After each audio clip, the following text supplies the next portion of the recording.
তো গাইস বৈকালে আমি একটা বাসনা খেতে খেতে বেরিয়ে পড়লাম ভিডিও শ্যুট করতে। ভিডিও শ্যুট করার আগে এদিকে দেখছি আমার দিদি আয়নায় মুখ দেখছে, আর এদিকে আমার ক্যামেরাটা নিয়ে আমি বেরিয়ে পড়লাম। আমার মা এখানে আমাদের বকতে চালু করে দিয়েছে। সো আমি এখন যাচ্ছি ভিডিও শ্যুট করতে। সো তোমরা ভিডিওটা দেখতে থাকো। ক্যামেরাটা নিয়ে নিচ্ছি সাইকেলে, এটা আমাদের বাড়ি থেকে বেরিয়ে রক্ষাকালীতলা আমাদের বাড়ির সামনে।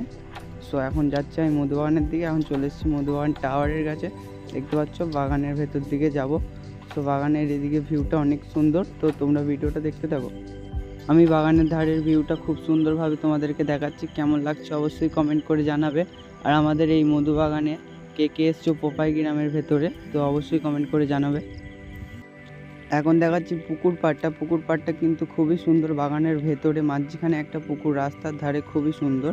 আর আমি যাচ্ছি কালীতলার দিকে। এখন চলে এসেছি কালীতলার দিকে, আমাদের মধুবাগান শ্মশান কালীতলা সোনামার কাছে। তো সোনামার কাছে যাচ্ছি, চলো তোমরা দেখতে থাকো। এই সোনামার পাশে একটা জল ট্যাঙ্কি আছে, আর সোনামার মন্দিরটা এখানে আছে, চলো দেখাই। এটা কিন্তু সোনামার মন্দিরের সামনের ভিউটা কিন্তু অনেক সুন্দর। সোনামার মন্দিরের পাশে একটা পুকুর আছে, আর এই যে দাদুটা পুজো করে সোনামায়ের। আর এখানে প্রতিদিন অনেক যাত্রী আসে সোনামার মন্দিরের কাছে। আর দুধারে সাইডে মাঠ আছে, মাঠের মাঝখানে অ্যাকচুয়ালি সোনামার মন্দিরটা। চলো মন্দিরের সামনেটাকে তোমাদেরকে দেখাই। আমি সাইকেলটা রাখি এবার, চলো তোমরা দেখতে থাকো। এখন আমি সাইকেলটা রেখে দিয়ে সোনামার মন্দিরের দিকে উঠি। চলো সোনামার সাথে তোমরা দর্শন করে নাও, সোনামার দর্শন করে দিই। আর এরা সবসময় সোনামার কাছেই থাকে, আরও অনেক লোকজন থাকে দেখতে পাচ্ছ। এদের সোনামার সাথে একটু দর্শন করে নাও, তারপর আমার বন্ধু আছে, বন্ধুর সাথে দেখা করাই। চলো ঘন্টাটা একবার বাজিয়ে দিই, তো তারপর সোনামাকে দেখে নাও।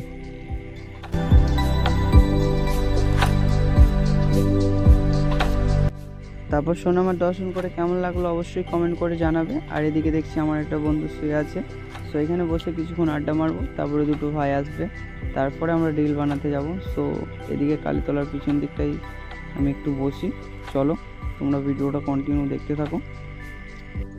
তারপর আমি এখানে বসে চারিপাশটা একটু ভালো করে ঘুরে ঘুরে তোমাদেরকে দেখাচ্ছি। সো কেমন লাগছে অবশ্যই জানাবে। তারপরে আমার একটা ভাই ফোন করলো, দেখি সুদীপ ভাই এসছে রাস্তা থেকে, বলছে চলো দেখে নাও। তো এখানে এসে গেছে সুদীপ ভাই, আমার ভিডিও শ্যুট করে দেয়, চলো তোমরা দেখতে থাকো। আমার ভিডিও কিন্তু অনেক সবাই করে দেয়। সো এখন আমি চলে এসেছি বাগানের ভেতর দিকে, চলো বাগানের ভেতর দিকে কোথায় ভিডিও শ্যুট করে দেখতে থাকো। আর এখানে কাদা বলে সাইকেলটা বসে গেছিলো, সুদীপ ভাই কাঁধে করে তুলে নিয়ে চলে এলো। সো তারপরে আমরা এই মাঠের সাইডে ভিডিও শ্যুট করতেছি, চলো ক্যামেরাটা আমরা বার করি, তারপরে তোমরা দেখতে থাকো। এদিকে সুদীপ ভাই আমার ক্যামেরা বার করছে, আর এদিকে দেখছি পুকুরের মাঝখানে একটা গোসাপ ঘোরাঘুরি করছে, কী সাপ বলে জানি না। সো কী সাপ যদি জেনে থাকো কমেন্ট করে জানাবে। সো এখন ভিডিও শ্যুট করতে গেলাম, আর দেখছি জল চলে আসছে।